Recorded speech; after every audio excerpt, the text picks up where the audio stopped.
नमस्कार, ज्वालादीप न्यूज मध्ये आपल्या सगळ्यांचं स्वागत। मी वैष्णवी।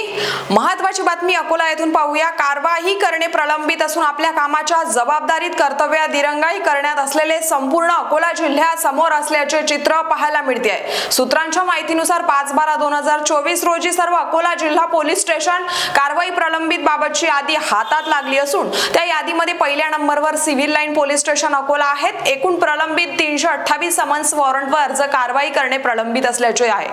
अकोला जिल्ह्यात नेहमी चर्चेत असलेले पोलीस अधीक्षक कार्यालयाच्या अगदी हाकेच्या आवाजाइतके दूर असलेले पोलीस स्टेशन खदान आहे। येथील पोलीस अधिकारी व कर्मचारी आपल्या कामाच्या कर्तव्यात दिरंगाई करण्यात नंबर 2 वर आहे। तर एकूण 237 समन्स वॉरंट टू अर्ज कारवाई करणे इथे प्रलंबित आहेत आणि खदान पोलीस स्टेशन अकोला यांच्याकडे एसडीपीओ अकोला तसेच पोलीस अधीक्षक अकोला यांचे लक्ष व पारदर्शकता कमी आले असल्याचे दिसून येते। नंबर 3 वर असलेले अकोट फाईल पोलीस स्टेशन आहे। एकूण 220 समन्स वॉरंट वर अर्ज कारवाई करणे प्रलंबित असल्याचे येथे दिसते आहे व नंबर 4 वर जुने शहर पोलीस स्टेशन अकोला आहे।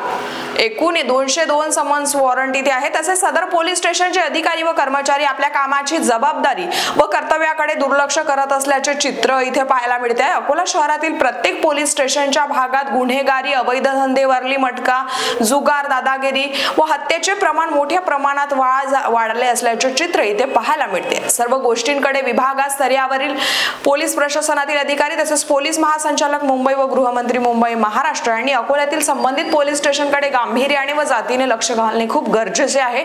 अन्यथा पुढच्या दृष्टीने जनतेला खूप मोठ्या गुंडागर्दीचा व इतर गोष्टींचा मोठा त्रास सहन करावा लागेल असा जनतेचा कल अकोला शहरात सध्या पाहायला मिळते।